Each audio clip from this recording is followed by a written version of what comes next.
എന്നെയും എൻ്റെ കുടുംബത്തെയും പ്രത്യക്ഷീകരണത്തിൻ്റെ സാക്ഷിയാക്കി മാറ്റിയതിന് അമ്മയ്ക്കും തിരുക്കുമാരനും 1000 നന്ദി അർപ്പിക്കുന്നു. ഈ സാക്ഷ്യം താമസിച്ചു പോയതിനൊത്ത് അമ്മയോട് ഞാൻ ആദ്യമേ അപേക്ഷിക്കുന്നു. എൻ്റെ പേര് മെറീന, ഇത് ജസ്റ്റിൻ എൻ്റെ ഹസ്ബൻഡ്, ഇതെൻ്റെ മകൾ ഇവാനിയ. ഞങ്ങളിവിടെ മാരാരിക്കുളത്ത് നിന്ന് വരുന്നു. തൊട്ടടുത്ത് തന്നെയാണ് മാരാരിക്കുളം. 2002 നവംബർ 11 ആദ്യമായി ഉടമ്പടി എടുക്കുന്നത്. ഞാൻ നേഴ്സായി സൗദിയിൽ വർക്ക് ചെയ്യാണ്. ഞാൻ ആദ്യമേ പ്രോമെട്രി എക്സാം പാസ്സായിരുന്നു. എഴുതിയായിരുന്നു. ആദ്യം പാസ്സായില്ല. അങ്ങനെ ഒരുപാട് സങ്കടപ്പെട്ടൊക്കെ ഇരിക്കുന്ന അവസ്ഥയിലാണ് എൻ്റെ അമ്മച്ചനോട് പറയുന്നത്, നീ കൃപാസനത്തിൽ വന്നൊന്ന് ഉടമ്പടി എടുത്ത് പ്രാർത്ഥിച്ച് നീ നന്നായിട്ട് പ്രാർത്ഥിച്ച് ഉടമ്പടി വഴി നിനക്ക് ലഭിക്കും, നീ പേടിക്കേണ്ട, നീ പോയെന്ന് പറഞ്ഞ് അങ്ങനെ മാതാവിൻ്റെ ഒരു മധ്യസ്ഥതയിൽ പ്രാർത്ഥനയുടെ ഫലമായി ഞാനിവിടെ വന്നു. ഉടമ്പടി എടുക്കുന്നത് നവംബർ 27 ഉടമ്പടി എടുത്തു. 2 ദിവസം കഴിഞ്ഞ് ഞാൻ സൗദിയിലേക്ക് പോവുകയാണ് ഉണ്ടായത്. പോയി ആദ്യമൊക്കെ അവിടെ ഇപ്പോൾ നമുക്കറിയാമല്ലോ, ലാംഗ്വേജൊക്കെ ഭയങ്കര ഡിഫറൻ്റാണ്, അറബിയാണ്. ഞങ്ങളുടെ ഡോക്ടർ ഉൾപ്പെടെ സംസാരിക്കുന്നത് അറബിയായിരുന്നു. ആദ്യം തന്നെ ഭയങ്കര ഒരു നമ്മൾ പ്രതീക്ഷിച്ചതല്ലായിരുന്നു നമുക്ക് ചെന്നപ്പോഴേ കിട്ടിയത്. അവിടെ ചെന്നപ്പോൾ സിസ്റ്ററൊക്കെ ആണെങ്കിലും നമ്മൾ പ്രതീക്ഷിച്ചതിന് എന്തോ വിപരീതമായിട്ടാണ് എല്ലാം അവിടെ നടന്നത്. ഞങ്ങൾ 1 മാസം കഴിഞ്ഞു, 2 മാസമായിട്ടും അവിടുത്തെ എല്ലാ പ്രൊസീജറും കാര്യങ്ങളൊക്കെ ഓക്കെ, കുഴപ്പമൊന്നുമില്ല. പക്ഷേ ലാംഗ്വേജ് ഒന്നും ശരിയാകുന്നില്ല. ഞാൻ മാനേജ്മെൻറ്റിനെ വിളിച്ച് സംസാരിച്ചു, ഇതെന്താ ഇങ്ങനെ, പറ്റത്തില്ല, വേക്കപ്പാക്കി എടുക്കണം. നമുക്ക് എന്തോ എൻ്റെ ഇതുകൊണ്ടും നമുക്ക് കഴിവിൻ്റെ പരമാവധി ഞാൻ നോക്കുന്നുണ്ട്, എങ്ങനെയും ഇംഗ്ലീഷിൽ ഒട്ടും പറ്റുന്നില്ല. അവർ പറഞ്ഞു അറബി പഠിക്കണം. എങ്കിലും ഞാൻ പഠിച്ചൊരു നിൽക്കുകയായിരുന്നു. എന്നിട്ട് ഒരു കറക്റ്റ് 3 മാസം 90-ാം ദിവസത്തിന് മുമ്പായി അവരെന്നെ വിളിച്ചിട്ട് പറഞ്ഞു, നിങ്ങൾക്ക് എക്സാം എഴുതാനുള്ള ഡേറ്റ് ആകുന്നുണ്ട്, പക്ഷേ ഞങ്ങൾക്ക് എടുത്തു തരാൻ പറ്റുമെന്ന് തോന്നുന്നില്ല, നിങ്ങൾ പോകാനാണ് സാധ്യത, പൊയ്ക്കോ എന്ന് പറഞ്ഞ് എന്നോട് വിളിച്ച് പറഞ്ഞു. ഞാനതെൻ്റെ വീട്ടിൽ പറഞ്ഞില്ല. എൻ്റെ കൂട്ടുകാർ ഞാൻ പോലും അറിയാതെ എൻ്റെ ഹസ്ബൻഡിനെ വിളിച്ച് പറഞ്ഞു, ഇവൾക്ക് ഇവിടെ നിൽക്കാൻ പറ്റുമെന്ന് തോന്നുന്നില്ല, ഇവളെ കൊണ്ടുപോയിക്കോ, അതാ നല്ലത്. ഞാൻ പോലും അറിഞ്ഞില്ല അവർ വിളിച്ച് പറഞ്ഞത്. അത് കഴിഞ്ഞാണ് എൻ്റെ ഹസ്ബൻഡ് എന്നോട് പറയുന്നത്. ഞാൻ ദിവസവും പ്രത്യക്ഷീകരണ പ്രാർത്ഥന ചൊല്ലി നേർച്ച വസ്തുക്കൾ ഉപയോഗിക്കുന്ന ഒരു വ്യക്തിയാണ്. ഞാൻ പ്രാർത്ഥിച്ചു. കറക്റ്റ് 90-ാം ദിവസം ആയപ്പോഴാണ് ഇവരെന്നോട് വിളിച്ചിട്ട് പറഞ്ഞു, നിങ്ങൾക്ക് ഇവിടെ എക്സാം എഴുതാൻ ഞങ്ങൾക്ക് സമ്മതിക്കാം, നിങ്ങളുടെ സാലറി കുറച്ച് നിങ്ങൾ എഗ്രിമെൻറ്റ് സൈൻ ചെയ്യുകയാണെങ്കിൽ ഞാൻ എക്സാം എഴുതാൻ സമ്മതിക്കാമെന്ന് പറഞ്ഞ് അവരെന്നോട് വിളിച്ച് പറഞ്ഞ്. ഞാനതിവിടെ എൻ്റെ ഹസ്ബൻഡിനെ വിളിച്ചിട്ട് പറഞ്ഞപ്പോൾ ഹസ്ബൻഡ് പറഞ്ഞു, നമ്മൾ എന്ത് ചെയ്യണമെന്ന് അറിയത്തില്ല. 90 ദിവസം ഉടമ്പടി തീരാൻ അന്നായി, 90-ാമത്തെ ദിവസമാണിത്. ഞാൻ എന്നിട്ട് ഹസ്ബൻഡിനെ വിളിച്ച് പറഞ്ഞു, ഇങ്ങനെ ഇതാണ് ഇവർ പറയുന്നത്, എനിക്കറിയില്ല എന്ത് ചെയ്യണമെന്ന്. നീ എന്തായാലും ഉടമ്പടി നിൽക്കരുത്, നീ പ്രാർത്ഥിര്, ചിലവരിലൂടെ ദൈവം നമ്മളോട് സംസാരിക്കുമെന്ന് പറഞ്ഞില്ലേ. ഹസ്ബൻഡ് നന്നായതായിട്ട് പറഞ്ഞു, നീ പേടിക്കണ്ട, നീ മാതാവിനോട് നന്നായി പ്രാർത്ഥിച്ച് നീ എക്സാമിന് ഡേറ്റ് എടുക്കുമെന്ന് പറഞ്ഞു.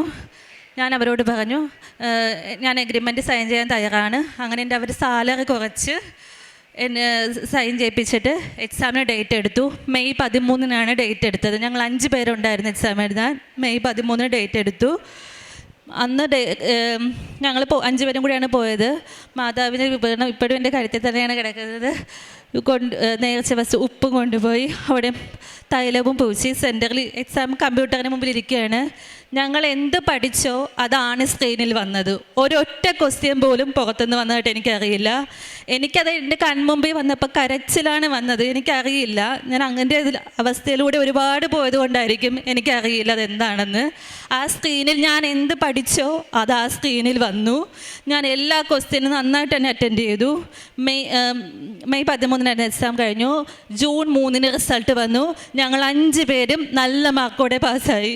ദൈവത്തിന് വലിയൊരു അനുഗ്രഹം, മാതാവിൻ്റെ വലിയൊരു സാക്ഷി എനിക്ക് പറയാനുണ്ട്. പിന്നെ എക്സാം കഴിഞ്ഞു, റിസൾട്ട് വന്ന് പാസ്സായി കഴിഞ്ഞപ്പോൾ അവരൊരു സാലറി ചോദിച്ചു. അപ്പോൾ അവർ പറയുന്നത് വെയിറ്റ് ചെയ്യും. അങ്ങനെ 1 വർഷമായപ്പോൾ അവർ പറഞ്ഞു, ഞാൻ ചെന്നു കഴിഞ്ഞപ്പോൾ അവർ പറയണം, ഇത്തിരി കൂടെ നോക്കണം, കമ്പ്യൂട്ടറിൽ ഇതൊക്കെ ഇമ്പ്രൂവ് ആകാനുണ്ട്. അങ്ങനെ ഓരോ ഇതിലും പറഞ്ഞു. ഞാൻ പിന്നെ ഉടമ്പടി ഓൺലൈൻ വഴി പുതുക്കിക്കൊണ്ടിരിക്കുക, ഇങ്ങോട്ട് വരാനുള്ള ഇതില്ല, ഞാൻ പുതുക്കിക്കൊണ്ടിരിക്കുകയായിരുന്നു. ലാസ്റ്റ് ഒരു വെക്കേഷന് 3 മാസം മുമ്പ് എന്നോട് വിളിച്ചിട്ട് പറഞ്ഞു സാലറി കൂട്ടി തരുന്നുണ്ട്. അങ്ങനെ കറക്റ്റ് 3 മാസം ആയപ്പോഴത്തേക്കും എനിക്കവർ സാലറി വർദ്ധിപ്പിച്ചു തന്നു. കഴിഞ്ഞ 2 വർഷം കഴിഞ്ഞ് ഞാൻ നാട്ടിൽ വന്നു. ഞാൻ പോയി 3-ാമത്തെ മാസമായപ്പോഴത്തേക്കും എൻ്റെ വീട് പൊളിച്ചിരിക്കുകയായിരുന്നു. വീട് പണി തുടങ്ങാനായി. ഞാൻ ഇറങ്ങിയ വീട്ടിലോട്ടല്ല ഞാൻ ആദ്യം കയറി ചെല്ലുന്നത്. 2 വർഷത്തിന് ശേഷം വീടിൻ്റെ പണി ഫുൾ കഴിഞ്ഞു. അത് കഴിഞ്ഞ് എൻ്റെ അനിയത്തി അവർ സ്നേഹിച്ചാണ് ഒരാളെ സ്നേഹിച്ചായിരുന്നു. അങ്ങനെ വലിയൊരു 2 അനുഭവമാണ് എനിക്ക് പറയാനുള്ളത്. പിന്നെ എൻ്റെ കയ്യിൽ ഞാൻ ഇവിടുന്ന് പോകുന്നതിന് മുമ്പായിട്ട് ഈ നഖത്തിന് ഭയങ്കര ഫംഗൽ ഇൻഫെക്ഷൻ വന്നതാണ്.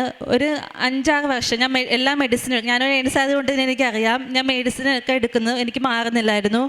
നേർച്ച വസ്തു ഉപയോഗിച്ചതിൻ്റെ ഫലമായി ഇപ്പം 4 വർഷമായിട്ടും ഈ ഇത് എനിക്ക് വന്നിട്ടില്ല. ഒരു കുഴപ്പമില്ല. എൻ്റെ ഹസ്ബൻഡ് ഉൾപ്പെടെ പറയുമായിരുന്നു, നിൻ്റെ നഖം എന്ത് നഖവാടി, പട്ടികളുടെ നഖം ഇതിനേലും നല്ലതാണല്ലോ, ഞാൻ നിർത്തിക്കൊണ്ടാണ് പറയുന്നത്. അങ്ങനെ വരെ എന്നോട് പറഞ്ഞ ആളാണ്. ഒരു കുഴപ്പമില്ല. ഈ 4 വർഷമായിട്ടും എനിക്ക് ഒരു കുഴപ്പം ഉണ്ടായിട്ടില്ല. ദൈവത്തിനും തിരുക്കുമാരനും 1000 നന്ദി. ഇന്ന് 2 ദിവസം മുമ്പാണ് ഞാൻ വെക്കേഷനായി നാട്ടിലോട്ട് വന്നത്. ഡിസംബർ ആകുമ്പോഴേ എൻ്റെ 2 വർഷം ഇവിടെ പൂർത്തിയാകത്തുള്ളൂ. ഞങ്ങളുടെ അവിടുന്ന് കൗൺസിലിൽ നിന്ന് പറഞ്ഞു, എനിക്ക് ഇൻക്രിമെൻറ്റിൻ്റെ ഇത് തരാൻ സാധിക്കില്ല, നിങ്ങളുടെ വെക്കേഷൻ സാലറി തരാൻ സാധിക്കില്ല, കാരണം ഡിസംബർ ആകുമ്പോഴേ 2 വർഷം പൂർത്തിയാവുള്ളൂ. അതുകൊണ്ട് നിങ്ങൾക്ക് ടിക്കറ്റ് വേണമെങ്കിൽ എടുത്തു തരാം, പക്ഷെ ഞങ്ങൾക്ക് പൈസ ഒന്നും തരാൻ ഞങ്ങൾക്ക് സാധിക്കില്ല എന്ന് പറഞ്ഞ് ഞാനത് ജസ്സിനോട് പിന്നെയും പറഞ്ഞു. ജസ്സിനും എൻ്റെ ഹസ്ബൻഡ് ഉടമ്പടിയിലാണ്. ഞങ്ങളത് പ്രത്യേകം പ്രാർത്ഥിച്ചു. ഞാൻ സംസാരിക്കാൻ ചെല്ലുമ്പോഴൊക്കെ ഉടമ്പടി തൈലം പൂശി ഉപ്പ് കയ്യിലെടുത്തുകൊണ്ടാണ് ഞാൻ ഇവരുടെ അടുത്ത് എപ്പോഴും ചെന്ന് സംസാരിക്കാറ്. അവർ ചെല്ലുന്നതിന് മുമ്പായിട്ട് ഞാൻ അവിടെ വിശ്വാസ പ്രമാണം ചൊല്ലി ഉപ്പ് വെതറിയാണ് ഞാൻ സംസാരിക്കുന്നത്. ഞാൻ ചൊവ്വാഴ്ചയാണ് എത്തിയത്. തിങ്കളാഴ്ച വൈകിട്ട് അവരെന്നോട് വിളിച്ചിട്ട് പറഞ്ഞു, സാരമില്ല, ഞങ്ങൾ പൈസ തരാം. അങ്ങനെ ലിഗമെൻറ്റിൻ്റെ മുഴുവൻ കംപ്ലീറ്റ് പൈസ തന്ന് ചൊവ്വാഴ്ച ഞാൻ നാട്ടിലെത്തി. 2 ദിവസമായാണ് ഞാനിവിടെ വന്നിട്ട്. ദൈവം പരിശുദ്ധ മാതാവ് വഴി ദൈവം തന്ന എല്ലാ അനുഗ്രഹങ്ങൾക്കും നന്ദി പറയുന്നു. 25-ാം സങ്കീർത്തനം 10-ാം തിരുവചനം. കർത്താവിൻ്റെ ഉടമ്പടിയും പ്രമാണങ്ങളും പാലിക്കുന്നവർക്ക് അവിടുത്തെ വഴികൾ സത്യവും സ്നേഹവുമാണ്. മരീന ജസ്റ്റിൻ്റെ ഉടൻ പരിഹാരം ലഭിച്ച ഒരു സാക്ഷ്യമാണ് എൽത്താരയിൽ അവർ ഏറ്റുപറഞ്ഞത്. മരീനയ്ക്ക് താൻ ആഗ്രഹിച്ച വിധത്തിൽ ഉടമ്പടി ചെയ്ത് നിയോഗം സാധിച്ചപ്പോൾ സൗദിയിലേക്ക് പോകാനുള്ള ഉടൻ പരിഹാരം നൽകി ഈശോ അനുഗ്രഹിച്ചു എന്നാണ് ഈ സാക്ഷ്യത്തിൽ പറയുന്നത്.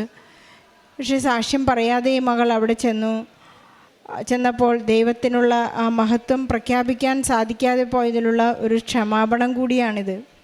ബഹുമാനപ്പെട്ട ജോസഫ് അച്ഛൻ നമ്മളോട് എപ്പോഴും ഓർമ്മിപ്പിക്കും, ദൈവത്തിനുള്ളത് ദൈവത്തിന് കൊടുക്കുക എന്നുള്ളത്. ദൈവത്തിനുള്ളത് ദൈവത്തിന് കൊടുക്കുന്നത്, ദൈവത്തിന് നമുക്ക് കൊടുക്കാൻ പറ്റിയത് ദൈവനാമം മഹത്വപ്പെടുത്തുക എന്ന് മാത്രമാണ്.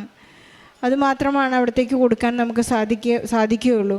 മനുഷ്യർക്ക് കൊടുക്കാനുള്ളതാണ് നമ്മുടെ കാരുണ്യ പ്രവൃത്തികളും ഈശോയെ പ്രഖ്യാപിക്കുക എന്നുള്ള ഒരു വലിയ ഉത്തരവാദിത്വവും. അവിടെ ചെന്നതിന് ശേഷം മെറീനയ്ക്കുണ്ടായ എല്ലാ സങ്കടങ്ങളിൽ നിന്നും ഇവരുടെ ഹസ്ബൻഡും അവരുടെ കുടുംബവും ഉടമ്പടിയിൽ വളരെ വിശ്വസ്തയോടുകൂടി പ്രാർത്ഥിച്ച് അവർ ചെയ്യാൻ സാധിക്കാവുന്ന എല്ലാ നന്മകളും ഉടമ്പടി ജീവിതം വളരെ കൃത്യമായി പാലിക്കുകയും അവർക്ക് അവരുടെ ജീവിതത്തിൽ, അവരുടെ സാലറിയിൽ, അവരുടെ ജോലിയിലെല്ലാം വളരെ ഇമ്പ്രൂവ്മെൻറ്റ് നൽകിയതിനെക്കുറിച്ചും ഇവരിവിടെ സാക്ഷ്യപ്പെടുത്തുകയാണ്. 3 മാസത്തിനുള്ളിൽ തന്നെ അവർക്ക് അവരോട് ജോലി നിർത്തി തിരിച്ചു പൊക്കോളാൻ പറഞ്ഞ അവർ തന്നെ, ആ അധികാരികൾ തന്നെ അവർക്ക് അവരുടെ സാലറിയിലുള്ള ഇൻക്രിമെൻറ്റും ജോലി പുതിയതായി നൽകുകയും ചെയ്തുവെന്ന് സാക്ഷ്യപ്പെടുത്തുകയാണ്. നമുക്കെപ്പോഴും സുവിശേഷത്തിലൂടെ പ്രാർത്ഥിക്കാൻ സാധിക്കുന്നത് ഈ ഉടമ്പടി ജീവിതമാണ്. ആദ്യത്തെ പ്രാർത്ഥന തന്നെ ശിമയോൻ ഈശോയെ കയ്യിലെടുത്തപ്പോഴുള്ള ഒരു മനോഹരമായ പ്രാർത്ഥനയാണ്. ഈ ദാസനെ സമാധാനത്തിൽ വിട്ടയക്കണമെന്ന്. സുവിശേഷം ആദ്യം തന്നെ പ്രാർത്ഥിക്കുന്ന ഒരു പ്രാർത്ഥന അതാണ്. നമുക്ക് സമാധാനം നൽകുന്ന ഒരു പ്രാർത്ഥനയാണ് ഉടമ്പടി എന്നുള്ളത്. നമ്മുടെ ജീവിതത്തിൽ ഏറ്റവും അധികം അത്യാവശ്യമായ ഒരു വസ്തുതയാണ് സമാധാനം എന്നത്. നമ്മുടെ ജീവിതങ്ങളിൽ സമാധാനമുണ്ടാകുവാൻ, ആനന്ദമുണ്ടാകുവാൻ പരിശുദ്ധ അമ്മ പാടിയതുപോലെ ശക്തനായവൻ എനിക്ക് വലിയ കാര്യങ്ങൾ ചെയ്തു തന്നിരിക്കുന്നു എന്ന് പാടുവാനും പ്രഘോഷിക്കുവാനുള്ള വലിയ കൃപ നമുക്ക് ലഭിക്കട്ടെ എന്ന് പ്രാർത്ഥിച്ചുകൊണ്ട് മെറീനയ്ക്കും കുടുംബത്തിനും ലഭിച്ച അനുഗ്രഹങ്ങൾക്ക് നന്ദി പറഞ്ഞുകൊണ്ട് നല്ല ഒരു കയ്യടിയോടെ ഈശോയ്ക്കും പരിശുദ്ധ അമ്മയ്ക്ക് സാക്ഷ്യം സമർപ്പിക്കാം. അത്യപൂർവ ദൈവാനുഭവങ്ങൾ ഇനി നിങ്ങൾക്കും സ്വന്തം. ഈ യൂട്യൂബ് ചാനൽ ഇതുവരെ സബ്സ്ക്രൈബ് ചെയ്തിട്ടില്ലെങ്കിൽ ഇപ്പോൾ തന്നെ സബ്സ്ക്രൈബ് ചെയ്യുക.